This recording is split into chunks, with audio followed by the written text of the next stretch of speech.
Hey guys, welcome to another edition of Dan Reviews It. This is a TV review, as I mentioned a few weeks ago when I said, about rebranding the channel and everything. We're going to do, a lot of movie reviews like usual, but I'm going to focus on some TV stuff as well. And what better time than right now, the Roseanne revival. Now, when I talked about doing some TV stuff, I had mentioned this book here, 1001 TV shows you must watch before you die.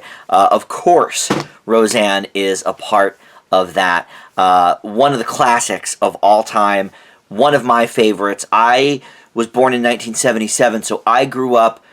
I was in middle school when Roseanne came on. I was basically Darlene's age, and so I went through the depression phase with Darlene, and having boyfriend issues. Her with David. I went through it. I was in the thick of it. And I think, for me specifically, that is why Roseanne spoke to me so much. In addition to that, we didn't have a lot of money growing up, to be honest. And my parents worked a lot of jobs. My dad, specifically. My mom was a college professor, so she had a steady job. But, my dad worked a lot of odd jobs to make ends meet.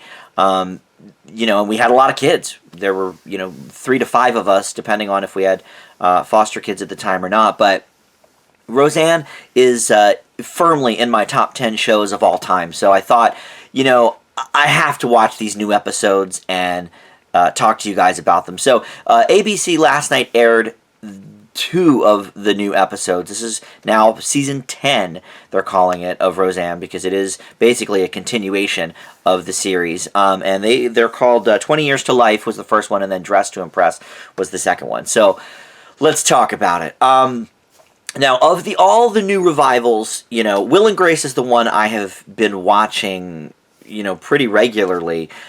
Full House, I never really liked the first time around. It was always super corny and cheesy, and so I didn't really take much stock into the reboot.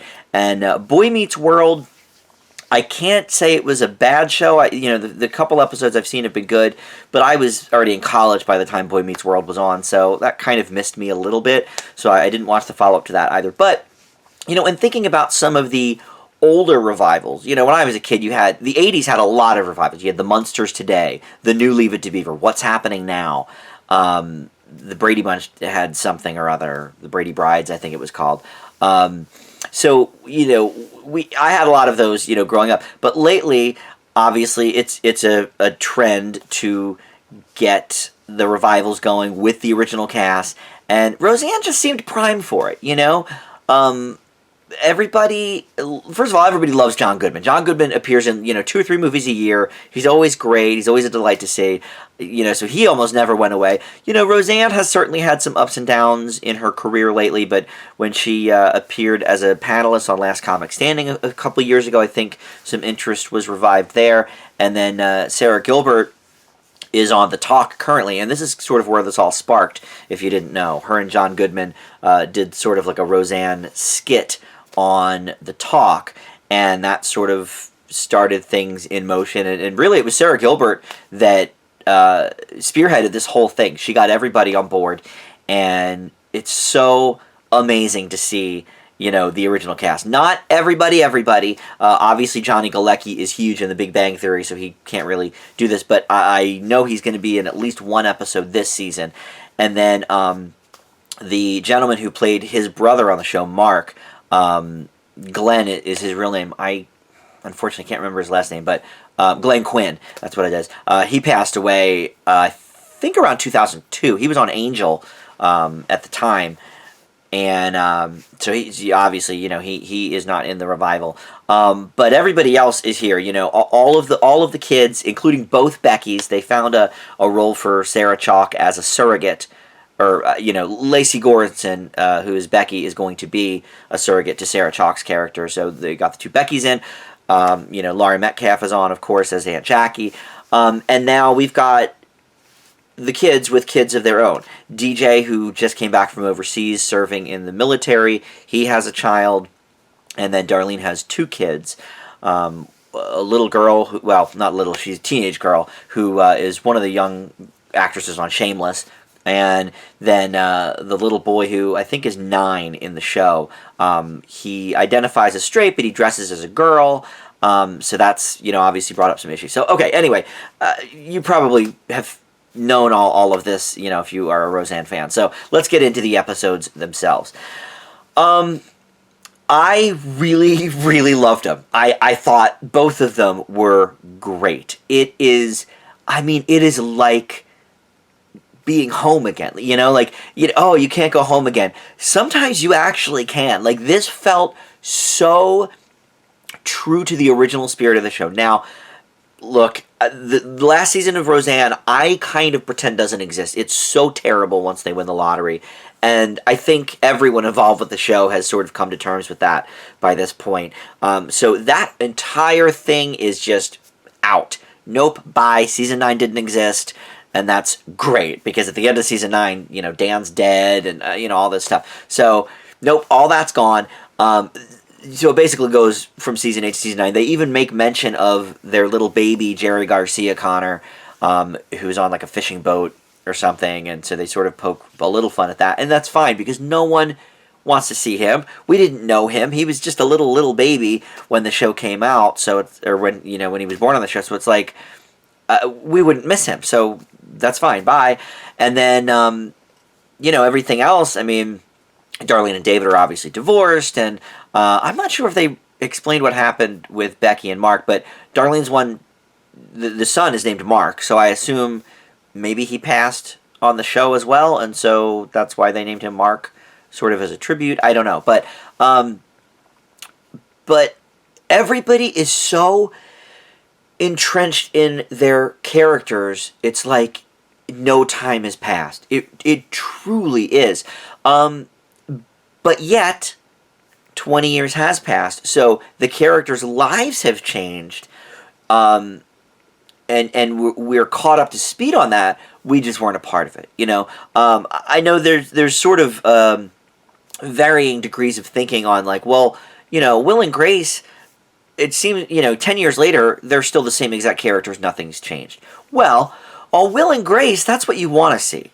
Like if Seinfeld came back, you would want to see them being the Seinfeld characters. Roseanne was a show that was constantly evolving, especially because of the kids. If Will and Grace had kids, and I guess technically, they do sort of at the end of the series, but, if they had kids that were growing up, like if you redid, Home Improvement, for example, or any of those family shows from the 90s, like Full House. I don't watch it, but Fuller House obviously is focusing more on DJ and her kids, because that's what you do, So this show, Roseanne, has always evolved with each passing season. The kids have grown up. We've seen, Dan and Roseanne lose jobs and gain jobs and start businesses and have them fail. And Jackie, obviously, a different position every year, it seemed. This time around, she's a life coach, which is a hilarious subplot. But they have grown, but the sense of humor and the characters are spot on. You couldn't ask for better, a better representation of who these people probably are 20 years after the fact. It's astounding to me. And the other thing that struck me when I was watching the opening credits, which, by the way, to have just the flash of the word Roseanne on the screen in white letters and the harmonica, it's like, oh my God, like I'm 13 again, But they got a lot of current comedy royalty, sort of, to come along for the ride. Norm Macdonald, who has been a long-time friend of Roseanne's and Laurie Metcalf's, he's on as one of the producers. Wanda Sykes is on as one of the producers. Whitney Cummings is executive producer. So you've got that whole pedigree, and then a lot of the original, well, of course, I say original. Roseanne's, fired and hired so many people over the years, but Bruce Helford, who was very, very prominent in the original run of the series, he's back. Roseanne Barr herself, obviously, is a executive producer, and is it Marcy Carsey? It's Carsey Warner Productions, but I only noticed one name on the credits, but it's either Carsey or Warner. But so they're back on. So it's like, I mean, the house is virtually the same, but there's some changes. The kitchen's a little bit updated, but they still have the chicken shirt. They still have the Afghan over the couch. Some of the decor has changed, as it would. I noticed they didn't do a joke about it in these 2 episodes, but I'm sure they will because I noticed it. But the stairwell leading upstairs now has one of those like kind of not mobility scooters, but you sit in the chair and it lifts you up on the steps. They have one of those, so I'm sure there'll be a future joke about that. Okay, so let's get, I guess, to the politics of it, because that has sort of been bandied about. Roseanne, in real life, is a Trump supporter, and on the show is a Trump supporter as well.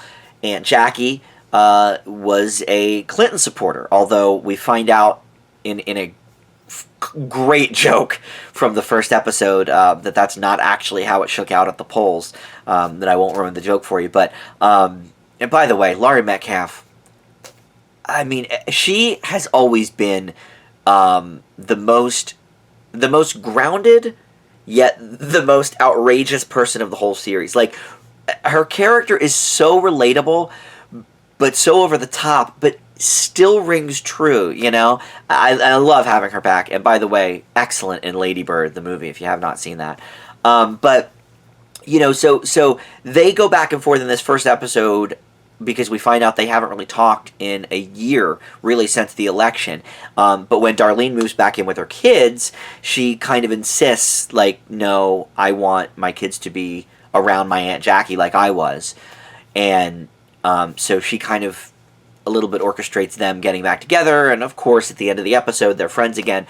But there is definitely some political stuff in the show, political humor. But what's really great about it... Now, I, of course, am not a Trump supporter.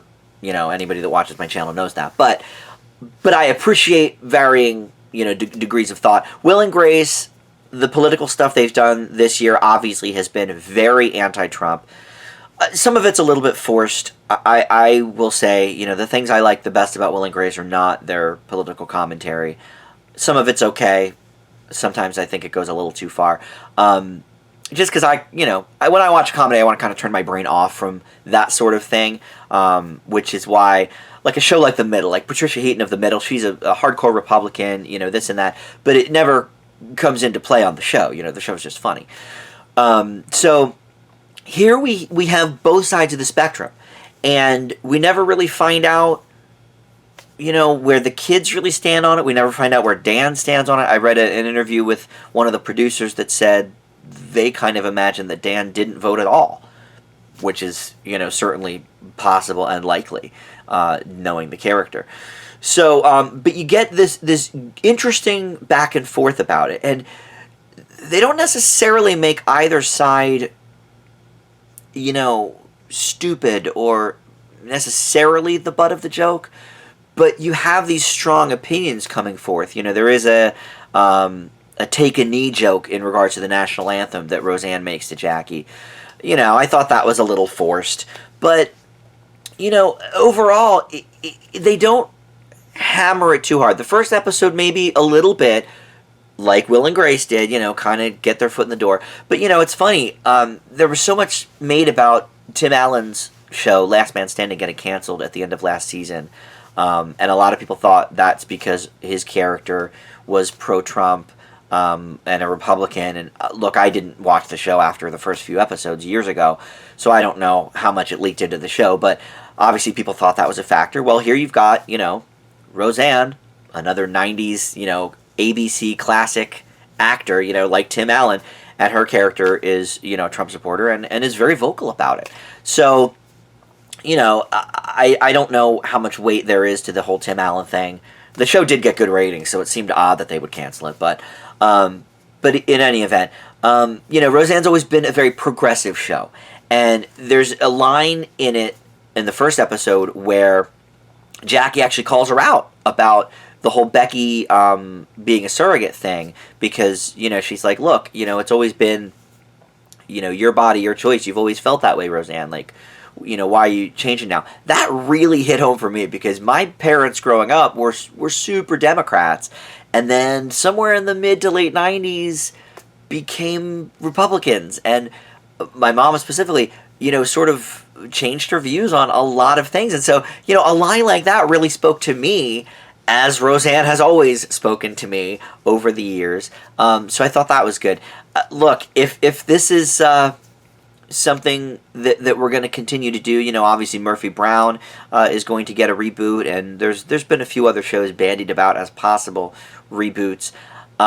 If they're all like this, well, God bless, bring it on. Let it be 1991 again on television, because those were some great shows, and if they are done right like this has been so far, it definitely works for me. And the main thing is, they're funny. These episodes are hilarious. The back and forth between Darlene and Becky, the back and forth between Roseanne and Dan. I mean, just nobody has missed a step. It's fantastic. It's great to see them back. The first 2 episodes, at least, of Roseanne season 10 get an A from me. Look, I don't think I'm going to do an episode-by-episode commentary of this show. Maybe I will, I don't know. But I wanted to certainly at least review the premiere, which, by all accounts, has gotten 18 million viewers within the first day. And I know sometimes they even jack up the ratings after, if you watch it on your DVR within 3 days or something, they jack it up. So, we could probably be seeing in the low to mid 20 million views on Roseanne, which in today's TV climate is astounding. So I'm sure they'll be back on for a second revival season 11, I guess they'll call it. But anyway, that is the review. Check out the other stuff on my channel. Mostly movie stuff up so far, but like I said, I definitely want to get back into doing some TV stuff as well, so we'll have more of that coming. There's some recent movie reviews up for Love, Simon, Wrinkle in Time, and Death Wish, among my best and the worst of 2017 podcasts. So check out all that stuff and subscribe if you haven't already, and join the Facebook group Dan Reviews It. Thanks so much for watching. I'll see you next time. Bye.